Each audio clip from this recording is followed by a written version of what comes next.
Here's my theory. Different directors cannot direct the same project. So having the same director from the same project is the best. For example, George Lucas, if he were to make the sequel trilogy, would have been much better. Now, what does that mean in this case of what I'm saying right now? What that means is we need to bring George Lucas back to Star Wars. But some parts do go wrong. For example, if you do the same project over and over again, you're bound to repeat the same thing over and over again.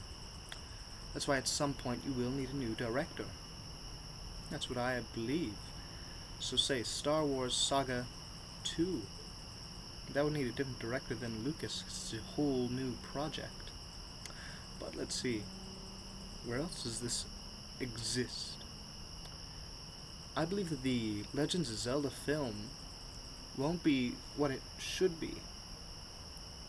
For example, if it is based on just a blatant and simple idea of the film or of the game, it is going to achieve hardly as much as it can. But if it's based on one game, there's a great thing you can do.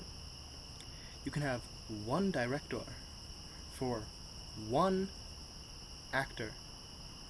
So, say, Legend of Zelda, Ocarina of Time, Majora's Mask, both have the Child Link, same director for those two films you could do. Something else you could do is for the Breath of the Wild Link, you could have the same director.